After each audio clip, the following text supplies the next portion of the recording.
City India news Telugu. Welcome to city India news. ఈ రోజు parliament ఎన్నికల ప్రచారంలో భాగంగా మహబూబ్ నగర్ జిల్లా కేంద్రంలోని మినీ ట్యాంక్ బండ్ దగ్గర సిడబ్ల్యూసీ ప్రత్యేక ఆహ్వానితులు మహబూబ్ నగర్ పార్లమెంట్ అభ్యర్థి శ్రీ చల్లా వంశీచంద్ర రెడ్డితో కలిసి ఆయన ఎన్నికల ప్రచారంలో పాల్గొన్నారు. ఈ సందర్భంగా కాంగ్రెస్ పార్టీ బలపరిచిన అభ్యర్థి వంశీచంద్ర రెడ్డికి ఓటేసి గెలిపించాలని ఆయన ప్రజలను అభ్యర్థించారు.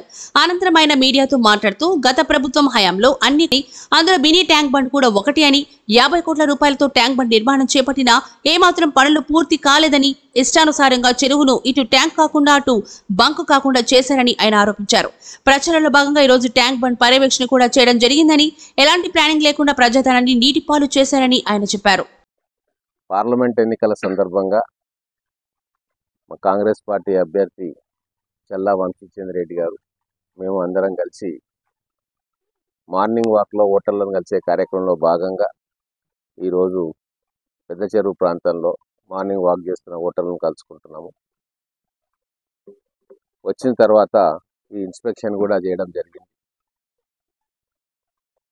గతంలో ఉన్న పెద్ద చెరువును పర్యాటక ప్రాంతంగా చేద్దాము అని చెప్పి రకరకాల ఆలోచనలతోటి ఎన్నో కోట్ల రూపాయలు ఖర్చు చేసి ఇక్కడ అసంపూర్తిగా డెవలప్మెంట్ పనులు ఉన్నాయి.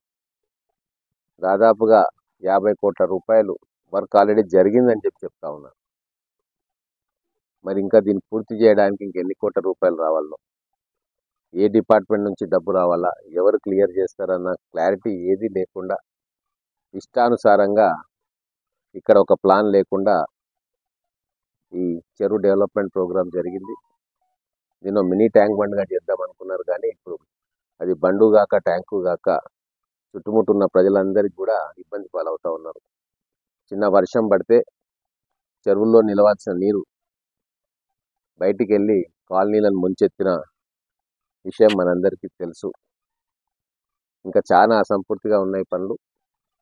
బడ్జెట్ కేటాయింపులు లేవు. దీనికి ఒక గుదిబండను మహబూబ్ నగర్ పట్టణానికి ఇచ్చి వెళ్ళింది గత ప్రభుత్వం. దీన్ని సాల్వ్ చేయడానికి, చిక్కుముళ్ళు విప్పడానికి చాలా టైం పట్టినట్టుంది.